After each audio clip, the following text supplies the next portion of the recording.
If I had to describe the ferry port of Santorini in one word, it would definitely be chaos. As soon as you go out of the ship, it's a big mess. And if you don't know what you're doing, your first few minutes in Santorini are gonna be pretty stressful, I can tell you that. The ferry port of Santorini is located right here, and it's also called the Athinios port, not to be mistaken with the old port, which is the cruise port. Now, something else. From this angle, the ferry port might seem pretty close to Fira, the capital, and you could think that the road linking those two is pretty straightforward. This is until you actually arrive in Santorini, and as you exit the ferry, you see this, a 250-meter wall that you have to climb before doing anything else. Now, don't panic, you won't have to walk all of this, there is a road, and it takes around 10 minutes with a car to reach the top of this cliff. However, during high season, this road can get really congested because in many places it's too narrow for two buses or trucks to cross one another. So you will see many buses that actually stop somewhere waiting for the other to pass before continuing. So when I said earlier that you need 10 minutes to get to the top of this road, that's without traffic. With traffic, it can easily be half an hour. And something else.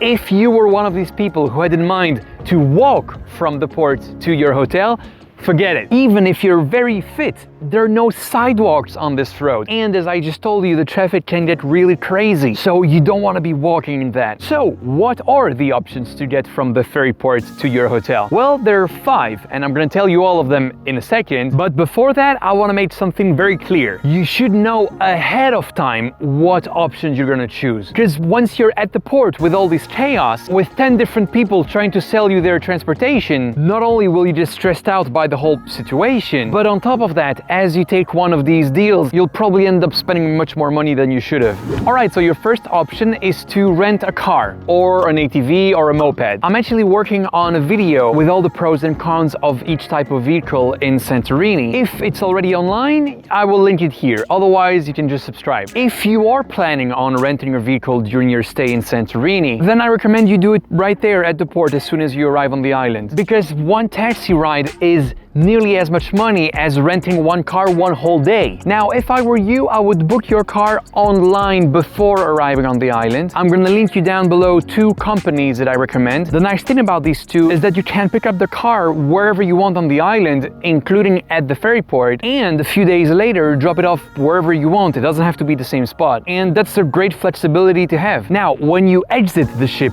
where do you go to find your car? Well, if you have pre-booked your car online, there will be a guy waiting there with your name on a sign.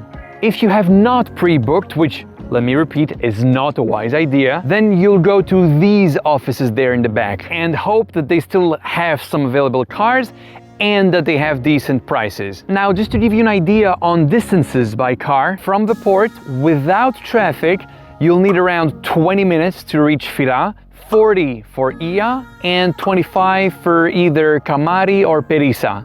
Just be aware that the road to the top is, as you can imagine, very steep and full of sharp turns. If you don't feel comfortable knowing that this is the very first road you will drive with your brand new rental car, you can instead choose to have your car dropped off at your hotel instead of the port. Alright, your next option is to take a cab. Taxis are usually waiting in the middle of the port next to the public buses, so they're pretty easy to spot. However, you should know that the amount of taxis in Santorini is extremely limited. So unless you're amongst the very first people to exit the ferry, you won't even see any taxis there. The usual rate, by the way, will be between 40 and 50 euros depending on where you're going. Because yeah, in case you didn't know, taxis are very expensive in Santorini. That's why, in my opinion, it makes much more sense to either rent a car or use public buses. The third option is to have a transfer arranged by your hotel. Nearly all hotels have such a service. Some hotels provide it for free, but more often than not, it's charged. And the prices are usually slightly higher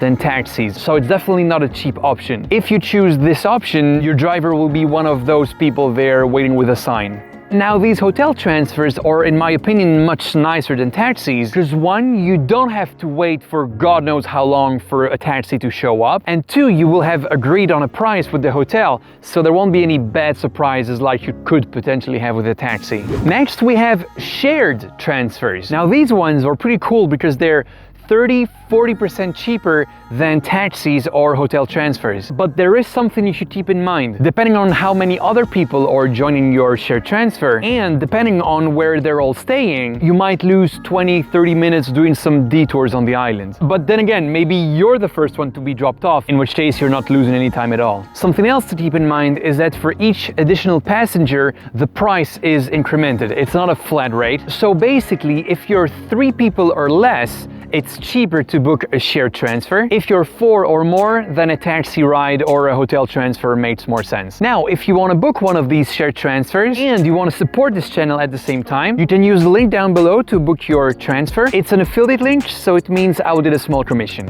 All right, before I move on to the last point, if you think this is all very interesting information, please hit the like button. Thank you guys. All right, now if you are on a budget, well, in that case, everything I just mentioned is probably a bit too expensive. What you'll want to do in that case is using public buses. As you exit the ship, you'll find them right there in the middle of the port. They have a big sign with local buses written on it, so they're very easy to spot. It will cost you around €2 for a ride, and the bus will bring you straight to Fira. Don't try to find a bus going anywhere else than Fira. It doesn't exist. If your hotel is not in Fira, well, you will have to go to Fira anyway and then switch buses there. All right, as you might know, Santorini is a pretty crowded island, but there's a few secret tricks to avoid all these people, and I explain all of those in this video. And this one is about the famous Fira to Ia hike and how not to get lost on the way. I show you the entirety of the hike and fast forward, and every time there's a fork, I show you which way to go. And there you go, that's it for today. Hope you guys liked it.